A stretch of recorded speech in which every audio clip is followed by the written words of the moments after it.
The sun had already dipped below the horizon when Jackson Pierce first saw the figure stumbling across the prairie. Nothing more than a dark smudge against the endless grass that turned to shadow in the fading light. He had been riding back to Fort Garland after checking on his small herd of cattle grazing in the southern pastures when something made him pause. Maybe it was the way the wind carried a sound that did not belong. Or maybe it was pure instinct honed by years of living in Colorado territory, where survival often depended on noticing what others missed. Whatever the reason, Jackson pulled his horse to a stop and squinted into the gathering darkness. The figure stumbled again, fell to one knee, then struggled back upright with obvious difficulty. Jackson urged his horse forward at a gallop, his heart picking up speed as he drew closer and realized the figure was a woman. Her dress was torn and filthy, her dark hair hanging loose and tangled around her shoulders.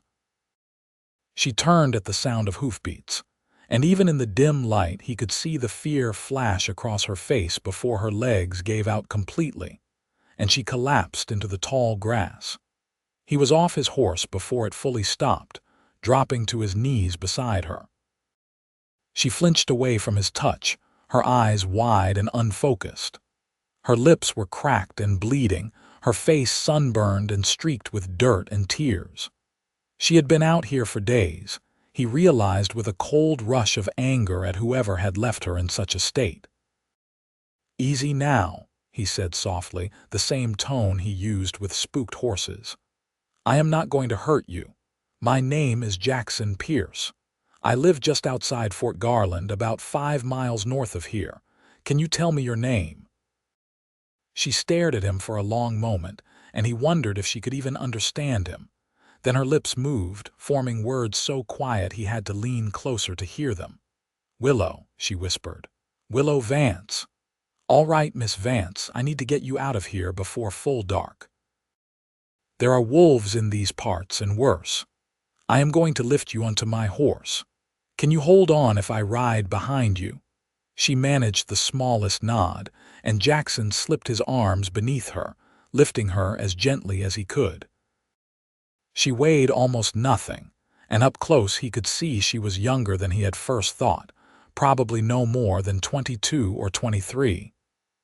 His own 28 years suddenly felt ancient by comparison. Getting her onto the horse took some maneuvering, but eventually he had her settled in front of him, his arms around her to hold the reins. She slumped back against his chest, and he could feel how her whole body trembled with exhaustion and cold despite the warm June evening. "Just hold on," he murmured against her hair. "We will get you somewhere safe." The ride back to his ranch took longer than usual because he kept the pace slow and steady, not wanting to jostle her more than necessary. She drifted in and out of consciousness, occasionally murmuring words he could not quite make out. Once she said a name, Robert, with such anguish in her voice that Jackson felt his jaw tighten. His ranch was modest, just a small house he had built himself 3 years ago when he finally saved enough money to buy the land. It was nothing fancy, but it was solid and weatherproof, with a good well and a barn for his 3 horses and handful of cattle. He had never been more grateful for it than now, as he carefully dismounted and carried Willow inside. He lit the oil lamp on the kitchen table and got his first clear look at her. She was beautiful despite her current state, with delicate features and dark hair that probably fell in waves when it was clean. But what struck him most were the bruises. Some were old and fading to yellow-green, but others were fresh purple marks on her arms and wrists. Someone had hurt her, and hurt her badly. Jackson pushed down the rage that threatened to overtake him and focused on what she needed right now. Water first, and then food if she could keep it down. He had a spare room that he used for storage, but it had a bed with clean linens. He would set her up there and ride into Fort Garland first thing in the morning to fetch Doc Morrison. He wet a cloth and gently cleaned her face, dabbing at the worst of the dirt and dried blood. Her eyes fluttered open, and this time there was more awareness in them. "Where am I?" she asked, her voice rough and cracked. "My ranch, about 5 miles south of Fort Garland. You are safe here. Nobody is going to hurt you." Tears welled up in her eyes and spilled down her cheeks. "Thank you," she whispered. "Thank you for stopping. I thought I was going to die out there." "How long were you walking?" "3 days, I think. Maybe 4. I lost track." She tried to sit up, winced, and let him ease her back down. "The wagon overturned. There was an accident. Everyone else." Her voice broke. "Everyone else died. My brother, his wife, their daughter, all dead. I walked away to try to find help, but I got turned around. I could not find the wagon again, could not find anything but grass and more grass." Jackson felt his chest tighten with sympathy. "I am sorry for your loss, but you did the right thing, keeping moving. If you had stayed still, you would have died too." He helped her drink some water, just small sips at first, and then brought her some bread softened in broth. She managed a few bites before exhaustion claimed her again. Jackson carried her to the spare room, laid her on the bed, and covered her with a quilt his mother had made before she passed 5 years ago. He stood in the doorway for a long moment, watching the rise and fall of her breathing, making sure she was truly asleep and not unconscious.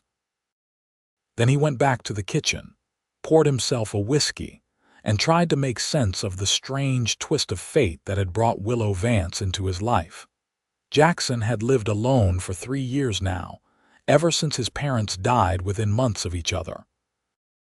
His father had been thrown from a horse and broke his neck, and his mother simply faded away after that, as if the will to live had left her body the moment his father drew his last breath.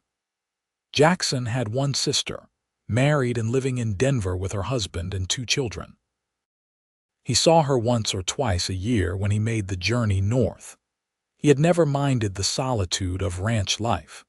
He was not much for idle conversation, preferring the company of his horses and the wide open sky. But sometimes, especially in the long winter evenings, he felt the weight of loneliness settle over him like a heavy blanket. Now there was a woman sleeping in his spare room, a woman who had survived something terrible and had nowhere else to go.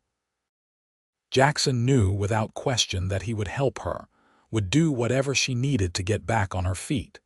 It was simply the right thing to do. But something else stirred in his chest when he thought of her, something he had not felt in a very long time. He finished his whiskey and went to bed, but sleep was a long time coming. Morning arrived with the bright intensity that only a Colorado summer could bring. Jackson was up before dawn, as always, tending to his animals and checking on the cattle in the near pasture. When he came back inside, he found Willow awake and sitting on the edge of the bed, looking lost and overwhelmed. "Easy," he said gently. "You should still be resting. I need to." She gestured vaguely toward the back door, and he understood. "Outhouse is just behind the barn. Can you walk?" She stood carefully, swaying slightly, and Jackson moved to her side to steady her. She tensed at his touch but did not pull away. Together they made their way outside, and he waited at a respectful distance while she used the facilities. When she emerged, her face was pale and pinched with pain. "Let us get you back inside," Jackson said. "I am going to ride into town and fetch the doctor. He should take a look at you, make sure nothing is broken or infected." "I do not have money to pay a doctor," Willow said quietly, her eyes downcast. "Do not worry about that right now. We will figure it out later." He settled her back in bed with more water and bread, then saddled his fastest horse and rode hard for Fort Garland. The town was small but growing, situated in the San Luis Valley with the Sangre de Cristo Mountains rising dramatically to the east. It had started as a military fort back in the 1850s and had slowly transformed into a civilian settlement after the soldiers moved on. Doc Morrison had his office on the main street, above the general store. He was a thin, wiry man in his 50s with kind eyes and steady hands. Jackson explained the situation quickly, and the doctor grabbed his bag without hesitation. "Poor girl," Morrison muttered as they rode back to the ranch. "Wagon accident, you say? Was she with a party heading west? Her brother and his family, from what she told me. They all died." "She has been walking for 3 or 4 days." Morrison shook his head grimly. "She is lucky to be alive. This time of year, the heat alone could have killed her." Back at the ranch, the doctor examined Willow while Jackson waited outside, staring at the mountains and trying not to think about what bruises the doctor might be finding. After what felt like hours but was probably only 30 minutes, Morrison emerged. "She is badly dehydrated and malnourished, but nothing appears to be broken," the doctor said. "The bruises concern me, though. Some of them are quite old. Weeks, maybe months.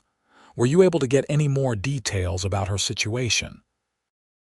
"Just that her brother and his family died in the wagon accident. She did not say where they were coming from or where they were heading."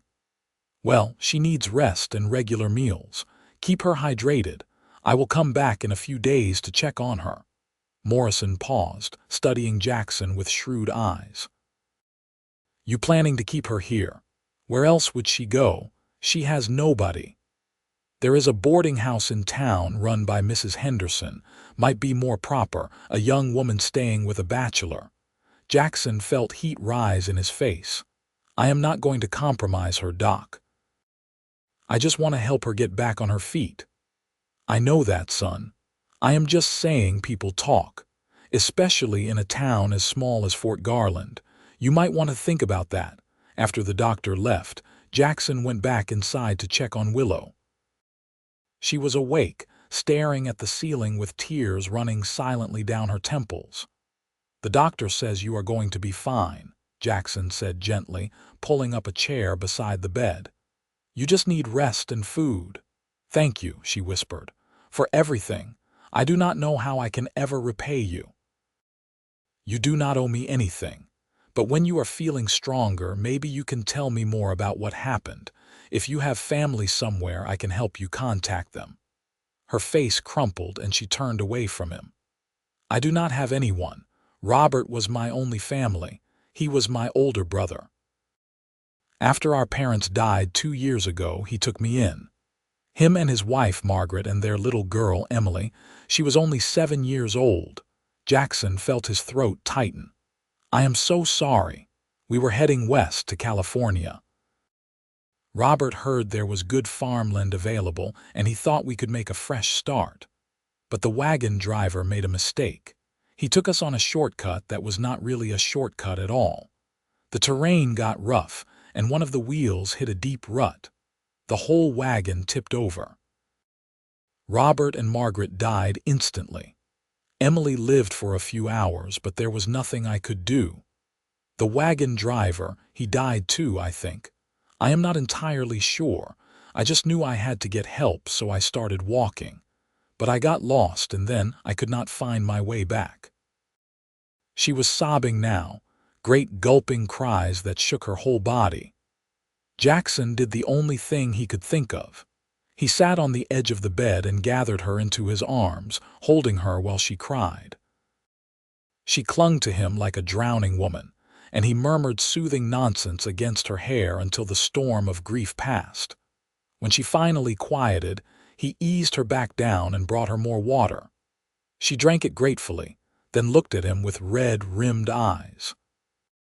"Why are you being so kind to me? You do not even know me." "Because it is the right thing to do," Jackson said simply, "and because I know what it is like to lose everyone you love. My parents died a few years back. I understand how that feels." Something shifted in her expression, a flicker of connection. "I am sorry, that must have been very hard." "It was. But life keeps going even when you think it cannot. You will get through this, Miss Vance, I promise you that." Over the next few days, Willow slowly began to recover her physical strength. Jackson made sure she ate regularly, bringing her simple meals of bread, eggs, beans, and the vegetables from his small garden. She spent most of her time resting, but each day she stayed awake a little longer, and the color gradually returned to her face. Jackson found himself looking for excuses to check on her, to sit and talk with her while she ate or in the evenings before bed. She had a quick wit and an easy laugh despite everything she had been through, and he discovered that he enjoyed her company more than he had enjoyed anyone's in a long time. Willow told him about growing up in Missouri, about her mother's flower garden and her father's dry sense of humor. She told him about learning to read from her older brother, who would sneak books from the library and read to her by candlelight after their parents went to sleep. She spoke less about the years after her parents died, and Jackson did not push. He could see the shadows that crossed her face when she thought he was not looking, and he suspected there were things she was not ready to talk about yet. For his part, Jackson told her about the ranch, about his plans to expand the herd and maybe build a bigger barn next year. He told her about growing up the son of a rancher, about learning to rope and ride almost before he could walk. He told her about his sister Caroline and her loud, boisterous family that always made him feel both welcomed and slightly overwhelmed. "You must miss them," Willow said one evening as they sat on the porch watching the sun set behind the mountains. "I do," Jackson admitted. "But Caroline has her own life in Denver. She does not need her little brother hanging around all the time." "You are not the little brother," Willow said with a small smile. "I am guessing you are older, by 3 years, but she has always acted like the boss, even when we were kids." Willow laughed, and the sound made something warm bloom in Jackson's chest. He wanted to hear that laugh more often, wanted to be the one who put that light back in her eyes. A week after Jackson found her, Willow was strong enough to walk around the ranch without getting dizzy or exhausted.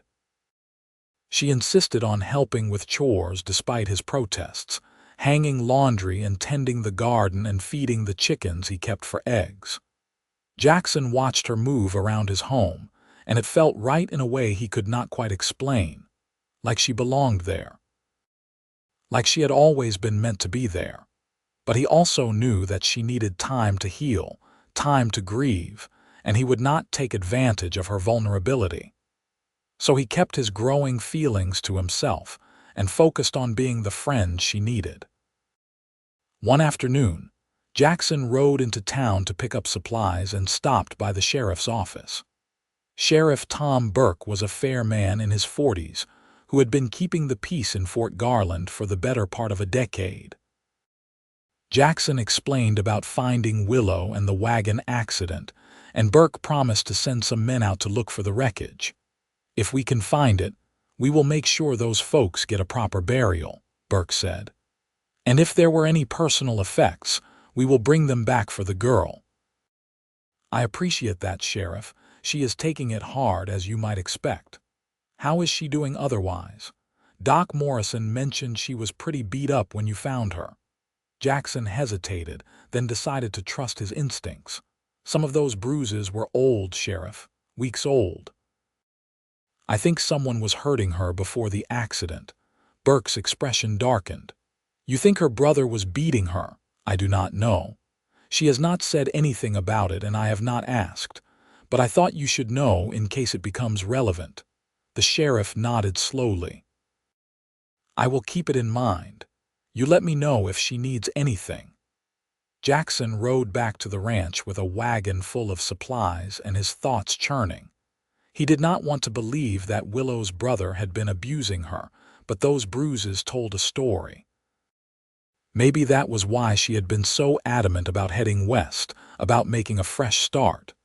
Maybe she had been running from something. When he arrived home, he found Willow in the kitchen, attempting to make dinner. She had flour on her face and a determined set to her jaw as she kneaded bread dough. "You do not have to do that," Jackson said, setting down the supplies. "I know, but I want to. You have done so much for me, Jackson. Let me do this one small thing." He could not argue with the earnest look in her eyes, so he simply nodded and went to wash up. They ate together that evening, the bread slightly lopsided but delicious, and Jackson thought about how quickly he had gotten used to having someone to share meals with. After dinner, as they sat on the porch watching the stars come out, Willow spoke quietly into the darkness. "Robert was not always kind to me." Jackson went very still, not wanting to interrupt now that she was finally opening up. "After our parents died, I went to live with him and Margaret. At first, everything was fine. But then Robert started drinking. He had always liked his whiskey, but it got worse. And when he drank, he got angry. He would yell at Margaret, at Emily, at me. Sometimes he would hit us." Her voice was flat, emotionless, as if she was reciting facts about someone else's life. Margaret tried to keep the peace, tried to keep him calm, but nothing ever worked for long. "I am sorry," Jackson said quietly. "Nobody deserves that. I knew I had to leave, but I had nowhere to go. No money, no skills that would let me support myself. Then Robert got this idea about going to California, and I thought maybe things would be better there. Maybe he would stop drinking, stop being angry all the time. But on the journey, he got worse. The wagon driver had a bottle, and Robert would steal drinks when Margaret was not looking. The day of the accident, I think he was drunk. I think maybe that is why it happened." Jackson reached over and took her hand, lacing his fingers through hers. She gripped him tightly, as if he was an anchor keeping her from drifting away. "It was not your fault," he said firmly. "Whatever happened, you did not cause it, I know. But I still feel guilty for being relieved. Is that terrible? That part of me is glad I will never have to worry about him again." "No," Jackson said, turning to look at her. "That is not terrible. That is honest. He hurt you, Willow. It is all right to feel however you feel about his death." She turned her face up to his, and in the starlight he could see the tears glistening on her cheeks. Without thinking, he reached up and brushed them away with his thumb. She leaned into his touch, and for a moment they stayed like that, frozen in time. Then Willow pulled back, looking flustered. "I should go to bed. Thank you for listening." "Anytime," Jackson said, his hand still tingling from where he had touched her face. He watched her go inside, then sat on the porch for a long time, staring at the stars and admitting to himself what he had been trying to deny. He was falling in love with Willow Vance. He had probably started falling the moment he saw her stumbling across the prairie, and that terrified him. She had been through so much already. The last thing she needed was him adding to her burdens with unwanted romantic feelings. She needed time to heal, to figure out what she wanted for her future. He would not push her or pressure her. He would be patient. But patience, Jackson was quickly learning, was much harder than he expected. Sheriff Burke and his men found the wagon 3 days later, overturned in a ravine about 15 miles south of Jackson's ranch. They brought back what remained of Willow's belongings, a small trunk containing clothes and a few personal items, and confirmed that they had buried 4 bodies at the site. Willow wept when Burke told her, and Jackson held her while she cried, wishing he could take away her pain. That evening, she went through the trunk with trembling hands. Most of the clothes were ruined, but she pulled out a small wooden box and opened it carefully. Inside was a silver locket, a few letters, and a photograph of a stern-looking couple that Jackson assumed were her parents. "This was my mother's," Willow said, holding up the locket. "She wore it every day until she died. Robert's wife never wanted it, so I kept it." "It is beautiful," Jackson said softly. Willow opened it, revealing 2 tiny photographs inside. One was of a young woman with Willow's same delicate features, and the other was of a man with a kind smile. "That is them," she said. "My parents. They loved each other so much. My father used to say that he knew the moment he met my mother that he would marry her. He said it was like coming home. Jackson thought about that phrase, turning it over in his mind. Coming home. That was exactly how it felt when he was with Willow. Like he had been wandering lost, and suddenly he was exactly where he was supposed to be. "Now you are found and you are home," he said quietly, not entirely sure why those words came to him. Willow looked up at him, her eyes wide and searching. "What did you say?" "I just meant that you are safe now. You are not lost anymore. This can be your home for as long as you want it to be." Something flickered across her face, an emotion he could not quite read. Then she smiled, small but genuine. "Thank you, Jackson. That means more to me than you know." As summer deepened into July, Willow became an integral part of life on the ranch. She was a hard worker, never complaining about the chores or the heat. She had a way with the animals, too, especially the horses, who seemed to calm under her gentle hands. Jackson taught her to ride, and they spent long afternoons exploring the property together, talking about everything and nothing. The people in Fort Garland were starting to notice, of course. When Jackson went into town for supplies, he could feel the stares and hear the whispers. Mrs. Henderson, who ran the boarding house, cornered him outside the general store one day. "Mr. Pierce, I hope you do not think me forward, but I have heard about the young woman staying with you. If she needs a place to live, I have a room available at very reasonable rates." "Thank you, Mrs. Henderson, but Miss Vance is doing fine where she is." The older woman pursed her lips. "I am sure she is, but people are talking. It is not proper, a young unmarried woman living alone with a bachelor. I am only thinking of her reputation." Jackson felt his temper flare. "Miss Vance has been through a terrible tragedy. She lost her entire family. The last thing she needs is people gossiping about her." "I understand that, but surely you can see how it looks. If you truly cared about her welfare, you would make sure she was living somewhere respectable." Jackson opened his mouth to deliver a sharp retort, but a calm voice interrupted him. "Is there a problem here?" He turned to find Willow standing behind him, a basket over her arm and a pleasant smile on her face, but her eyes were hard as flint. "Miss Vance, Mrs. Henderson said, flushing slightly. "I was just telling Mr. Pierce that I have a room available if you need it." "That is very kind of you," Willow said sweetly, "but I am quite comfortable at Mr. Pierce's ranch. He has been nothing but a gentleman, and I would not dream of imposing on anyone else when he has been so generous. But my dear, surely you must see that it is not appropriate for you to be living there without a chaperone." People can think whatever they like," Willow said, her voice turning sharp. "Mr. Pierce saved my life. He has given me a home when I had nowhere else to go. If people want to make something ugly out of that kindness, then that says far more about them than it does about us." Mrs. Henderson opened and closed her mouth a few times, then turned on her heel and marched away. Jackson stared at Willow in admiration. "You did not have to do that," he said. "Yes, I did. I am not going to let busybodies like her make you regret helping me." She paused, then added quietly, "Unless you would prefer that I did find somewhere else to live. I do not want to cause problems for you." "No," Jackson said quickly.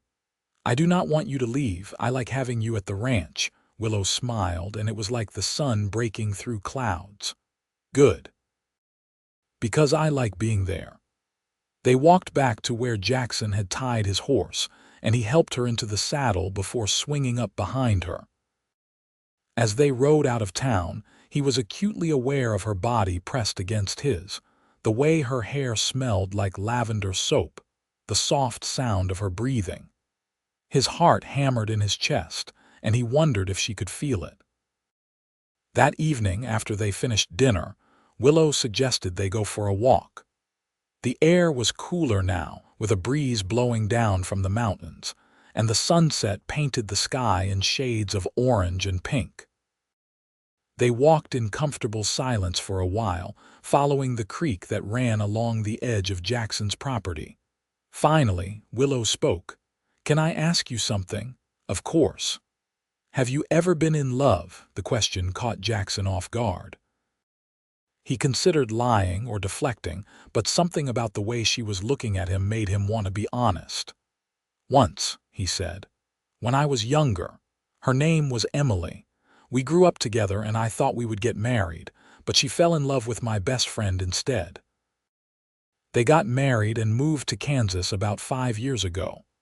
That must have hurt.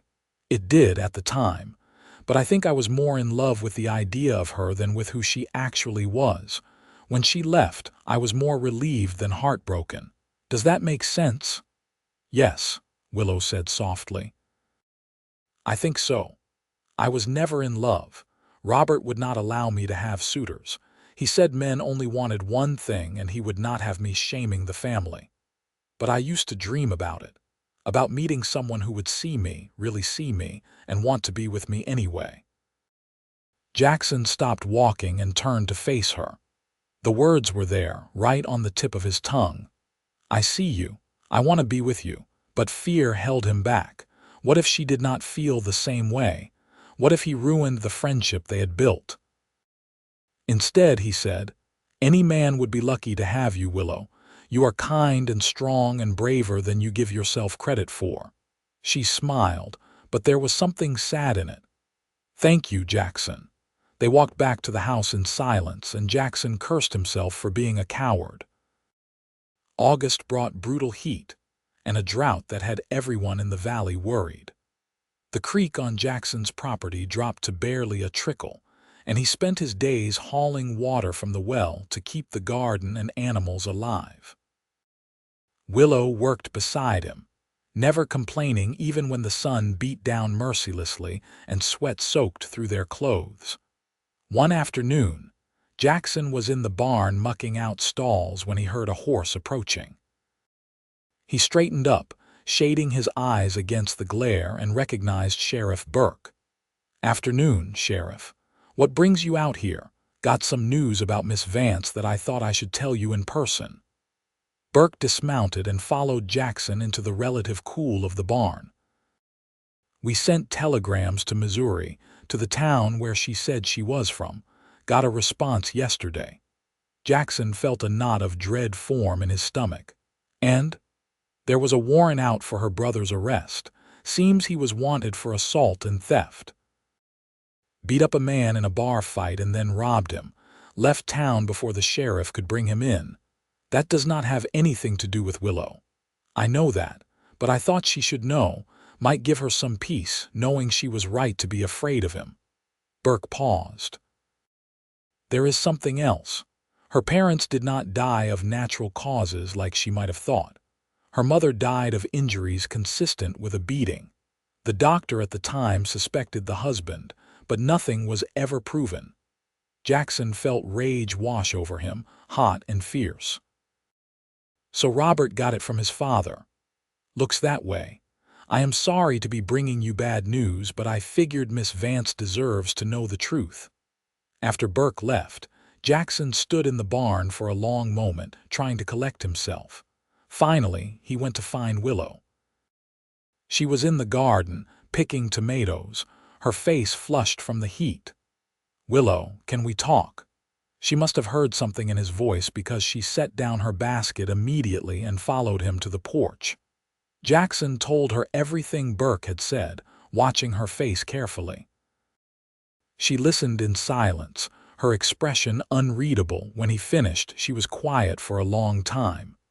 Then she said, "I think I always knew something was wrong about my mother's death. The way my father would not let anyone see her before the funeral, the way he would get this look on his face when anyone mentioned her name. And Robert, he was so much like him. I tried to tell myself it was just the drink, that he was not a bad person deep down, but I think he was. I think he was always going to hurt people no matter what." "I am sorry," Jackson said, taking her hand. "You deserved so much better than that." "Maybe," Willow said, "but I got lucky in the end. I got you." She said it simply, as if it was a fact, and Jackson felt his heart stutter in his chest. Before he could respond, she leaned forward and kissed him. It was soft and tentative, barely more than a brush of lips, but it sent electricity racing through Jackson's veins. For a moment he was frozen with shock, and then he was kissing her back, his hand coming up to cup her face. She made a small sound in the back of her throat and pressed closer, her fingers tangling in his shirt. When they finally broke apart, both breathing hard, Jackson rested his forehead against hers. "Willow," he said, his voice rough. "I have been wanting to do that for weeks." "Me too," she admitted, her cheeks flushed. "I was starting to think you did not feel the same way. I did not want to take advantage. You have been through so much, and I did not want you to think I expected anything from you." She pulled back enough to look him in the eyes. "Jackson Pierce, you are the best man I have ever known.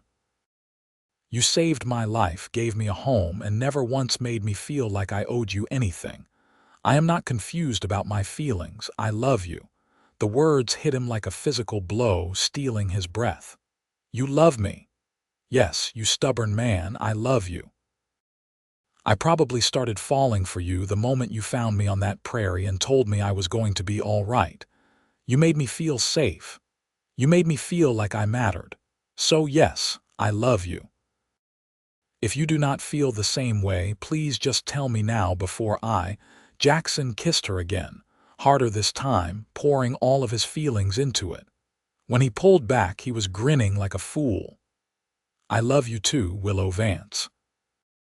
I think I knew the moment I saw you that you were going to change my life. When I found you out on the prairie, it was like finding a piece of myself I did not know was missing. Now you are found and you are home. This is your home if you want it to be. I am your home." Willow laughed, tears streaming down her face, and kissed him again. "Yes," she said between kisses.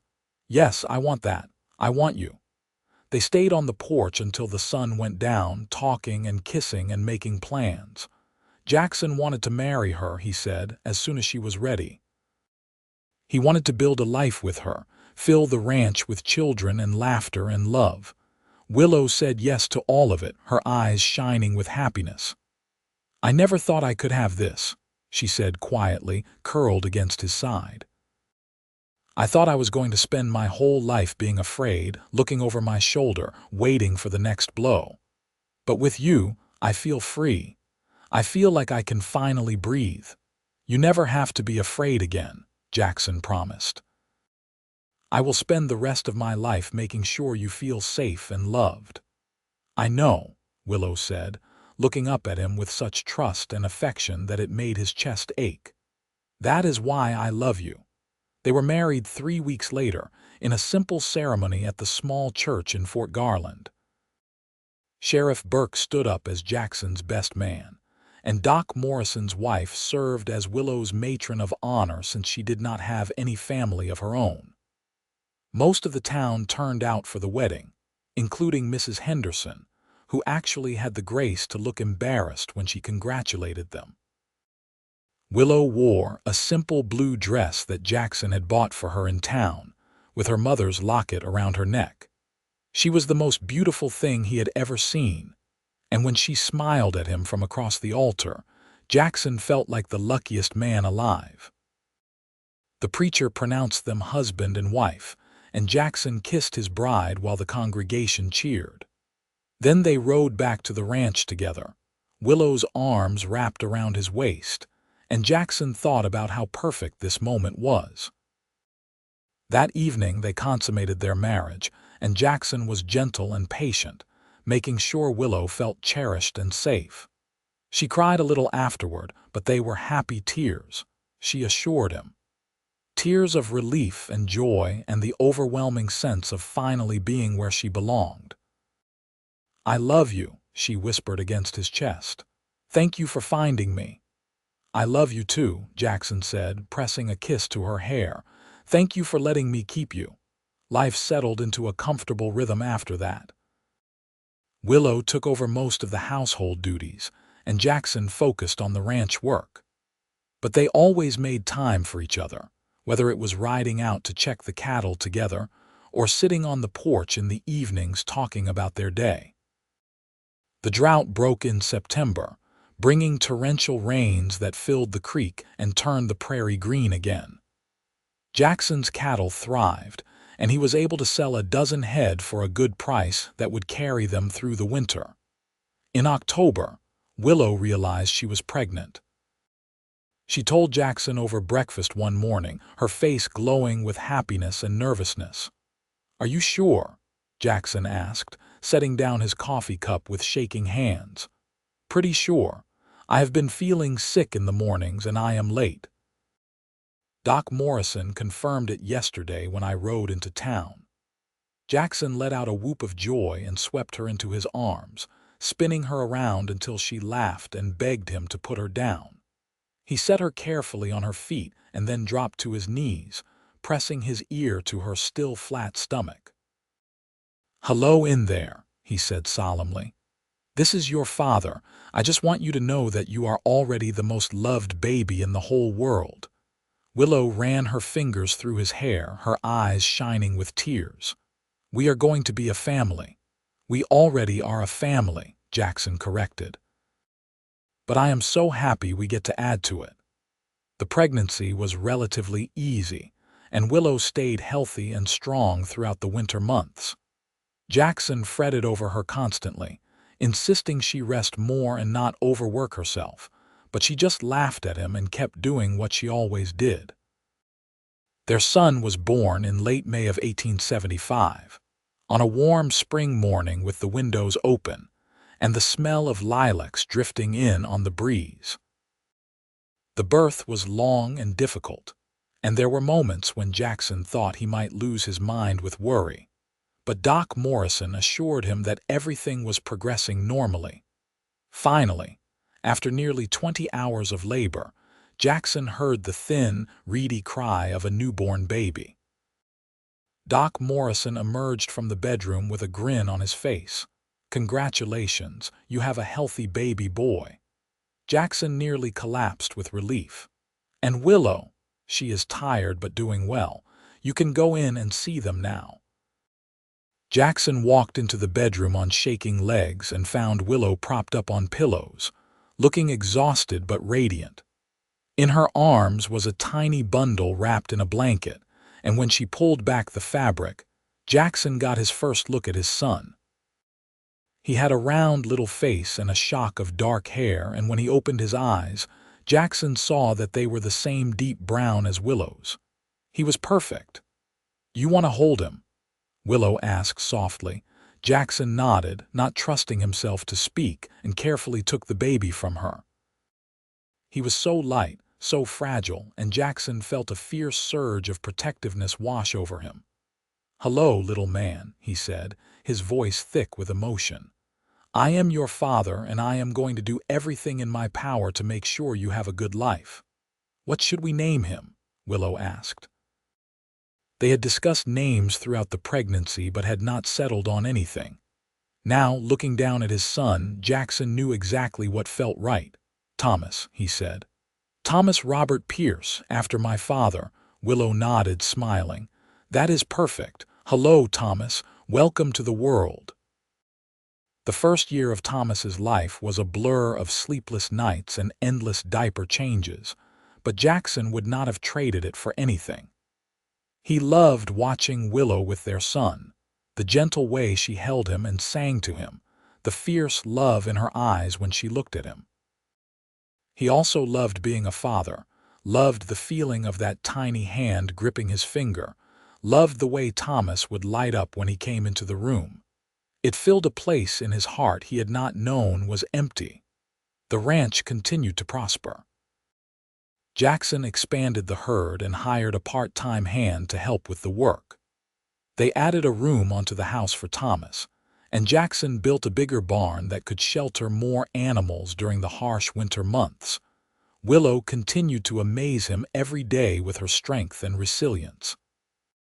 She had taken the broken pieces of her past and built something beautiful from them, and Jackson was honored to be part of her new life. In the summer of 1876, Caroline and her family came to visit from Denver. It was the first time Jackson's sister had met Willow and Thomas, and she fell in love with them both immediately. "I cannot believe you have been hiding this amazing woman from me," Caroline scolded, pulling Willow into a hug. "And this baby, he is absolutely precious. I wanted to bring them to Denver, but the journey is hard with a little one," Jackson explained. "Well, we are here now, and I want to know everything about how you two met. Jackson wrote that he found you on the prairie, but he left out all the interesting details." Over dinner that night, Willow told the story of how they met, leaving out the parts about her brother's abuse but including everything else. Caroline listened with rapt attention, and when Willow finished, she reached over and squeezed her hand. "You were so lucky he found you," Caroline said. "I was," Willow agreed, smiling at Jackson across the table. "But I think he was lucky too." "I definitely was," Jackson said firmly. "Luckiest man alive." After Caroline and her family left, Jackson found Willow on the porch watching the sunset with Thomas asleep in her arms. "You are thinking about something," he said, settling into the chair beside her. "Just about how different my life is now compared to what it was 2 years ago. If someone had told me then that I would be here, married to you with a baby, I would never have believed them. It feels like a dream sometimes." "It is real," Jackson said, reaching over to take her free hand. "This is real, we are real, I know, and I am so grateful for it. For you. You gave me a life, Jackson, a real life with love and happiness and a future. I will never be able to thank you enough for that. You do not have to thank me. You gave me just as much. Before you, I was just going through the motions, living day to day without any real purpose. You gave me a reason to want more, to build something that would last. You and Thomas are my whole world." Willow leaned over and kissed him softly. "I love you. I love you too." They sat together as the sun dipped below the mountains, painting the sky in shades of purple and gold. Thomas stirred slightly but did not wake, and Jackson thought about how perfect this moment was. His wife, his son, his home. Everything he had ever wanted was right here. 2 years later, in the spring of 1878, Willow gave birth to their second child, a daughter they named Rose. She had Jackson's blue eyes and Willow's delicate features, and both parents were completely besotted with her from the moment she arrived. Thomas, now almost 3 years old, was fascinated by his baby sister and wanted to help with everything. He would bring diapers without being asked and would sing to her when she cried, the same songs Willow had sung to him. "You are such a good big brother," Willow told him one afternoon, and Thomas beamed with pride. The ranch continued to grow. Jackson now had a sizable herd and had purchased additional land to accommodate them. He hired 2 full-time hands, which meant he could spend more time with his family and less time worrying about the day-to-day operations. Life was good. Better than Jackson had ever imagined it could be. In 1880, when Thomas was 5 and Rose was 2, they added another son to the family. They named him Daniel, and he was a loud, energetic baby who seemed determined to keep everyone on their toes. Willow joked that he must have gotten Jackson's stubborn streak, and Jackson could not argue with that. Thomas had started learning to read, and he loved when Willow would read to him before bed. Rose was talking in full sentences now, and she followed her older brother everywhere, much to Thomas's occasional annoyance. The house felt full and alive in a way Jackson had never experienced growing up as one of only 2 children. The noise and chaos could be overwhelming sometimes, but he loved every minute of it. One evening, after they had gotten all 3 children to bed, Jackson and Willow collapsed onto the porch swing together, exhausted but content. "I cannot believe we have 3 children," Willow said, leaning her head on his shoulder. Sometimes it feels like we just got married yesterday. I know what you mean, but I would not change anything. Well, maybe I would make the days a little longer so we could sleep more. Willow laughed. That would be nice.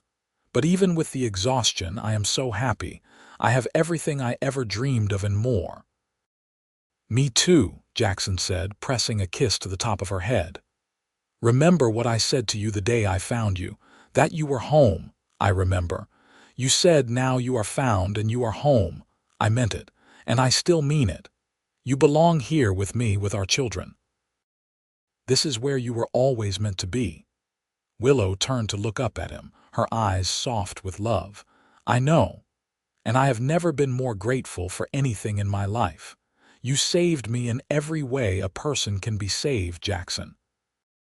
You gave me hope when I had none, love when I thought I was unlovable, and a family when I thought I was completely alone. I will spend the rest of my life trying to make you as happy as you have made me. You already do, Jackson said, cupping her face in his hands. Every single day. They kissed as the stars came out overhead, and Jackson thought about how lucky he was. Against all odds, he had found the love of his life wandering lost on the prairie.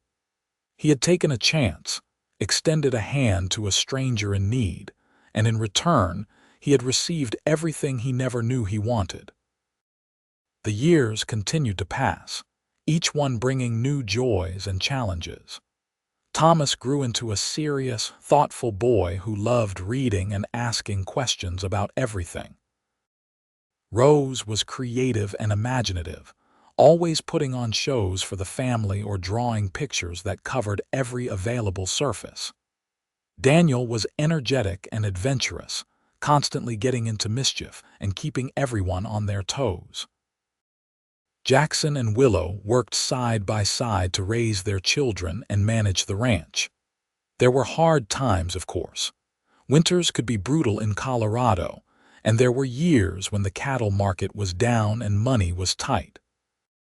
But they always made it through together, relying on each other and their love to carry them through. In 1885, when Thomas was 10, the family took a trip to Denver to visit Caroline. It was the first time Willow had left Fort Garland since arriving all those years ago, and she was both excited and nervous. The city was overwhelming after the quiet of ranch life, but Caroline made them feel welcome. Thomas and Rose and Daniel loved playing with their cousins, and Willow enjoyed getting to know her sister-in-law better. One evening, while the children were all playing together, Caroline and Willow sat on the porch drinking tea and watching the sunset. "I have to tell you something," Caroline said, setting down her cup. "When Jackson first wrote to me about you, I was worried. I thought maybe he was just lonely and making a mistake. But seeing you two together, seeing the family you have built, I realize how wrong I was. You are perfect for him, Willow. You make him happier than I have ever seen him." Willow felt tears prick her eyes. "Thank you for saying that. It means a lot. I was worried when we first met that you might not approve of me." "How could I not approve? You are kind and loving, and you have given my brother the family he always wanted. Plus, you put up with his stubborn streak, which deserves a medal all on its own." Both women laughed, and Willow felt a warmth spread through her chest. She had lost her birth family, but she had gained something just as precious. A family that loved and accepted her, that saw her as she truly was and valued her anyway. When they returned to the ranch, life settled back into its familiar rhythm. Jackson continued to build up the ranch, and by 1890 he owned one of the largest spreads in the San Luis Valley.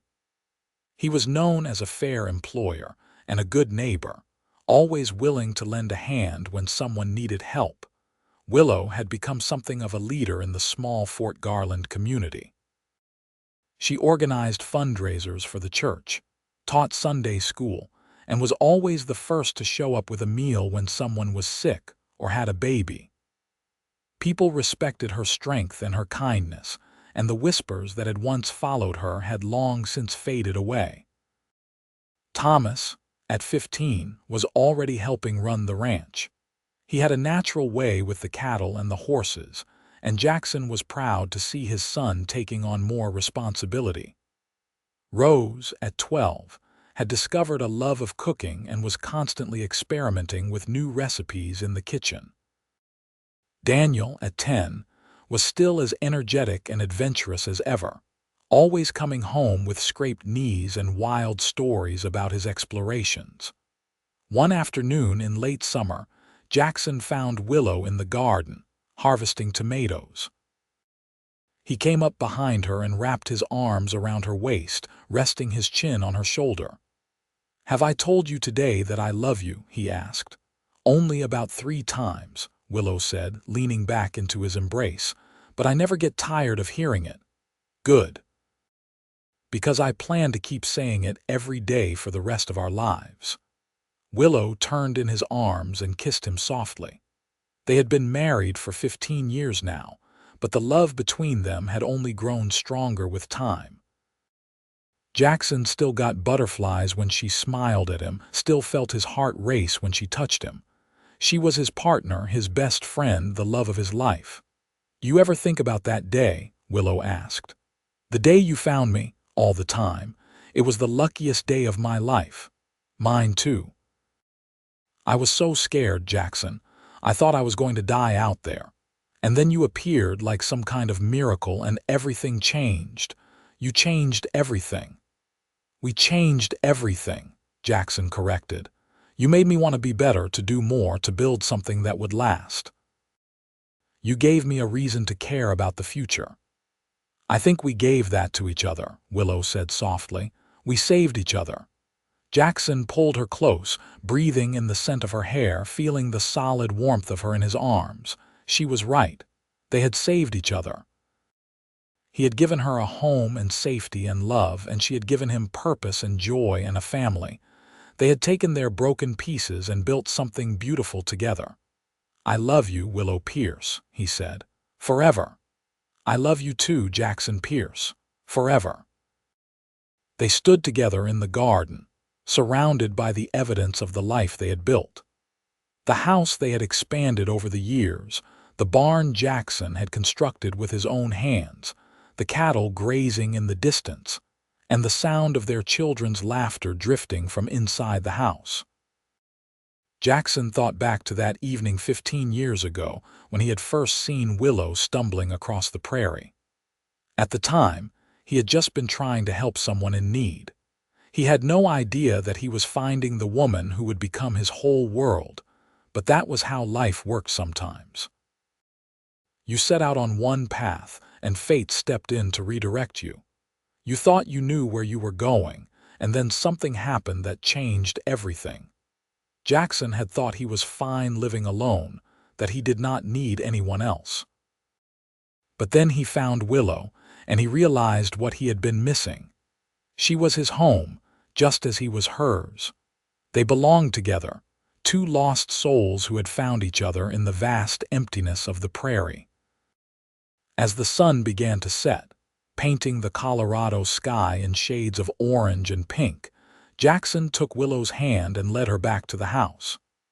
Their children were setting the table for dinner, bickering good-naturedly about whose turn it was to feed the chickens tomorrow. It was a normal evening, nothing special, but to Jackson, it was everything. This was what happiness looked like. Not grand gestures or dramatic moments, but the quiet comfort of daily life with the people you loved. Coming home at the end of a long day to find your wife smiling at you, your children healthy and happy, your home filled with warmth and laughter. That night, after the children were in bed and the house was quiet, Jackson and Willow sat on the porch together, just as they had done countless times before. The stars were brilliant overhead, unobscured by any city lights, and a cool breeze drifted down from the mountains. "Do you remember what you said to me that first night?" Willow asked quietly. "When I asked why you were being so kind to me, I said it was the right thing to do. You did, and I have thought about that a lot over the years." How you did the right thing even though you did not have to, even though it would have been easier to just ride past me. You saved my life that day, Jackson. But more than that, you gave me a life worth living. Jackson felt his throat tighten with emotion. You did the same for me. I was just existing before you came along. You taught me what it means to truly live, to love, to be part of something bigger than myself. We are a team, Willow said, squeezing his hand. Partners in everything. Always, Jackson agreed. They sat in comfortable silence for a while, listening to the sounds of the night. An owl hooted in the distance, and somewhere in the darkness, a coyote called out to its pack. These were the sounds of the Colorado prairie, wild and untamed, and Jackson loved them. This land had given him so much. His livelihood, his home, and most importantly, his wife. He had found her wandering lost across this very prairie, broken and scared and alone, and he had told her something that turned out to be prophetic.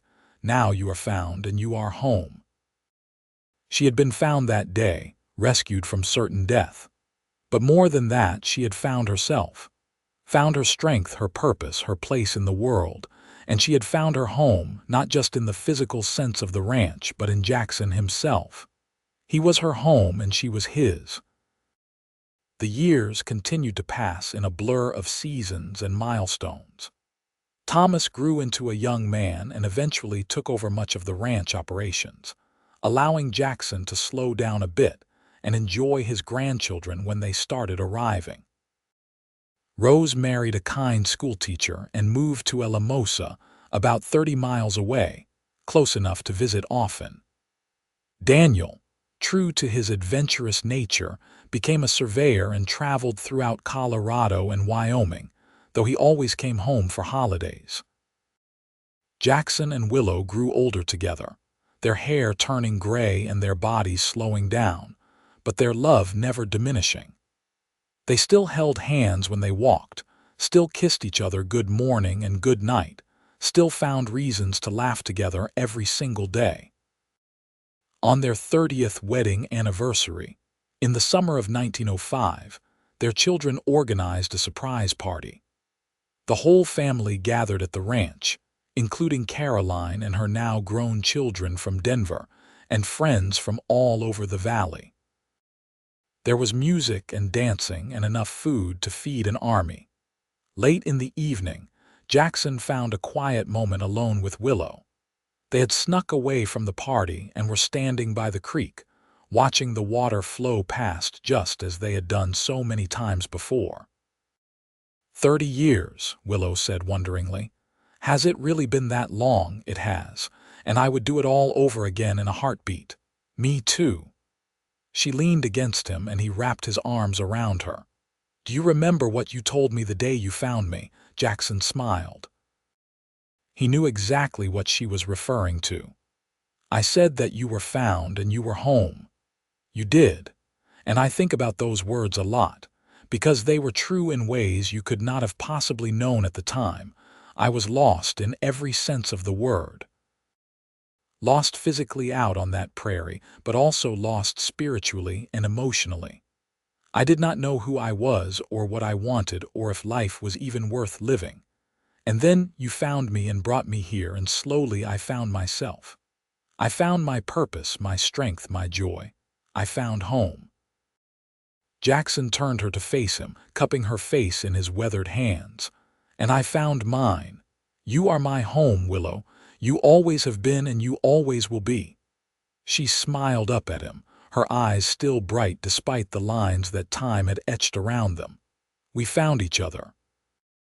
Two lost souls who were meant to be together. Forever, Jackson said, and kissed her as the stars came out overhead. They walked back to the party hand in hand, surrounded by the family and friends they had accumulated over the decades. Jackson looked around at all the faces, at the children running and playing, at his children now grown with families of their own, and felt profound gratitude wash over him. This was his legacy. Not the ranch or the cattle or the money he had accumulated, but the love and family he had built. He and Willow had taken the broken pieces of their pasts and created something beautiful, something that would endure long after they were gone. As the party wound down and people started heading home, Jackson and Willow stood on the porch watching their grandchildren play in the yard. The youngest, Thomas's daughter Sarah, was only 3 years old, and she came running over to them with a handful of wildflowers.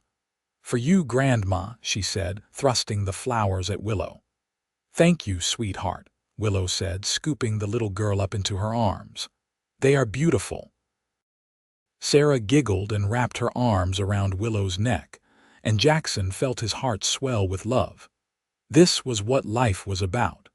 These small, perfect moments that added up to something extraordinary. Later that night, after everyone had left and the house was quiet again, Jackson and Willow lay in bed together, tired but happy. "Thank you for a wonderful day," Willow said, curling up against his side. "Thank you for 30 wonderful years," Jackson replied, pressing a kiss to her forehead. "And for all the years still to come. However many we get, it will never be enough. I want forever with you." "Then forever is what we will have," Jackson said firmly. "In this life and whatever comes after." Willow smiled and closed her eyes, and soon her breathing evened out into sleep. Jackson lay awake a while longer, listening to the familiar sounds of their home. The creak of the old house settling, the chirp of crickets outside the window, the soft sound of his wife's breathing beside him. He thought about that evening 30 years ago when he had been riding home and seen a figure stumbling across the prairie. He had no idea at the time that stopping to help would change his entire life. That the woman he rescued would become his wife, the mother of his children, his partner in everything. But fate had brought them together. Two people who needed each other even though they did not know it yet. Jackson had given Willow a home and safety and love. And she had given him purpose and joy and a family. They had saved each other in all the ways that mattered. "Now you are found and you are home." The words still held true, even all these years later. They had both been lost in different ways, and they had found each other. Found home in each other. Built a life together that was more beautiful and fulfilling than either of them could have imagined alone. Jackson finally let himself drift off to sleep, secure in the knowledge that when he woke up, Willow would still be beside him. Just as she had been every morning for the past 30 years, and just as she would be for all the mornings still to come. The years continued to roll by, bringing both joys and sorrows as all lives do. They lost friends and welcomed new grandchildren into the world. The ranch continued to thrive under Thomas's management, and Jackson was proud to see how his son had grown into a strong, capable man. In 1910, when Jackson was 63 and Willow was 57, they decided to take a trip. Not a long journey, just a ride out to the place where Jackson had first found Willow all those years ago. They had been back a few times over the decades, but it had been years since their last visit. They rode out on a warm June morning, the same time of year when they had first met. The prairie looked much the same as it had 35 years earlier, an endless expanse of grass and sky that seemed to stretch on forever. Jackson helped Willow down from her horse when they reached the spot, and they stood together looking out across the landscape. Somewhere nearby was where he had first seen her stumbling through the tall grass, where he had made the decision that changed both their lives. "You ever wonder what would have happened if you had not stopped that day?" Willow asked quietly. "I try not to think about it," Jackson admitted. "Because I know I would have lost the best thing that ever happened to me. But I also know that I never could have ridden past you. Something in me knew even then that you were important, that you mattered." "I think we were meant to find each other," Willow said. "Like your mother used to say about your parents, that they knew the moment they met that they would be together. I felt that way about you. Even in my fear and exhaustion, There was this sense of rightness when you appeared, like I had been waiting for you my whole life without knowing it. Jackson pulled her close, breathing in the familiar scent of her hair. I felt it too, still feel it every day. You are my missing piece, Willow, the part of me I never knew was lost until I found you. They stood together for a long time, remembering and reflecting on the journey that had brought them to this moment. Then they rode back to the ranch, back to the home they had built together, back to the life they shared. The final years of their lives were peaceful and content. They were surrounded by family, by love, by the evidence of a life well lived. Jackson's health began to fail in his early 70s, but Willow was there every step of the way, caring for him with the same devotion he had shown her all those years ago. On a cool autumn evening in 1918, Jackson Pierce passed away peacefully in his sleep, with Willow holding his hand. He was 71 years old, and he had lived a life filled with love and purpose and meaning. His last words to his wife were the same ones he had spoken countless times before. I love you forever. Willow grieved deeply for the loss of her husband, but she was not alone. She was surrounded by her children and grandchildren and great-grandchildren, by the family they had created together.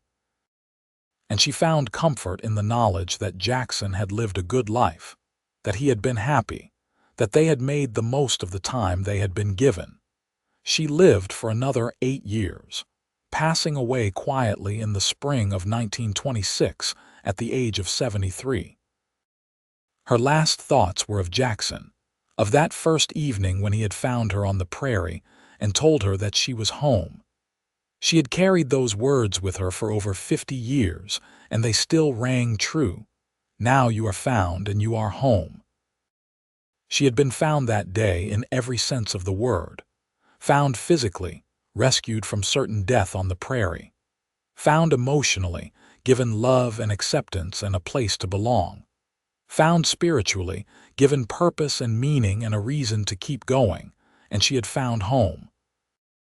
Not just in the ranch or the town or even the state, but in Jackson himself. He had been her home, her safe harbor, her true north. With him, she had finally learned what it meant to be truly, completely, utterly loved. Their children buried them side by side on a hill overlooking the ranch, with headstones that read simply, Jackson Pierce, beloved husband and father, and Willow Pierce, beloved wife and mother. But their real legacy was not written in stone. It lived on in the family they had created, in the ranch that still bore the Pierce name, in the love that had bound them together for over half a century. Thomas continued to run the ranch until his own children were old enough to take over, passing down the lessons his father had taught him about hard work and integrity and treating people fairly. Rose's children became teachers and doctors, carrying on their mother's love of learning and helping others. Daniel's adventurous spirit lived on in his descendants, who spread out across the country seeking new opportunities and adventures. But they all came back to the ranch regularly, drawn by the memories and the land and the story of how their grandparents had met. It was a story that had been told and retold so many times that it had taken on the quality of legend. The cowboy who found the lost woman on the prairie and brought her home. The two broken souls who found healing and love in each other. It was a simple story, really. But it was also a profound one. A story about kindness and second chances and the transformative power of love. A story about two people who were meant to be together, who found each other against all odds and built something beautiful from the wreckage of their pasts. And at the heart of it all were those words that Jackson had spoken on that first night, words that had proven prophetic in ways he could never have imagined. Now you are found, and you are home. Willow had been found that night in the most literal sense, rescued from the prairie where she surely would have died. But she had also been found in deeper, more meaningful ways. She had found herself, discovered her own strength and resilience and worth. She had found love, real love, the kind that sustained and supported and never demanded more than it gave. She had found family, not the family of her birth, but a family she chose and that chose her in return. She had found purpose, a reason to wake up each morning with gratitude and hope. And most importantly, she had found home, the kind of home that had nothing to do with buildings or locations and everything to do with belonging, with being seen and known and loved anyway, with having a place where you could be fully, authentically yourself without fear or shame. Jackson had given her all of that with his simple act of kindness on that June evening. He had stopped when he could have ridden past. He had helped when he could have looked away. He had opened his heart when he could have kept it closed and safe, and in return, Willow had given him everything. She had transformed his solitary existence into a life filled with love and laughter and meaning. She had given him children and grandchildren, a legacy that would endure long after they were gone. She had taught him what it meant to truly live, not just exist. They had saved each other, these two lost souls, found each other on the wild Colorado prairie and built something that would last for generations. Their love story was not a fairy tale, not perfect or without challenges, but it was real and true and enduring. And it all started with a cowboy who saw a woman stumbling across the prairie and made the decision to stop, to help, to care. That simple choice had rippled out across the years, changing not just 2 lives but dozens, affecting people who would not be born for decades to come. That is the power of kindness, of compassion, of choosing to reach out to someone in need. You never know what might come of it, how one moment of connection might transform everything, how helping someone find their way home might lead you home yourself. Jackson and Willow's story lived on in the memories and hearts of their descendants, a reminder of where they came from and the love that had made it all possible. And somewhere on that hill overlooking the ranch, 2 souls rested side by side, together even in death, just as they had been in life. Now you are found and you are home. Those words were carved into their legacy, into the family they had built, into the very land itself. A promise that had been made and kept, a truth that had sustained them through 5 decades of life together. They had found each other on the prairie, 2 people who needed saving. And they had saved each other over and over again, every single day, with kindness and patience and unwavering love. They had built a home together, not just a physical structure but an emotional sanctuary where both could finally rest. And that home, that love, that legacy, endured long after they were gone. In the laughter of great-great-grandchildren playing in the same yard where their own children had played. In the lessons passed down through generations about kindness and integrity and the importance of helping others.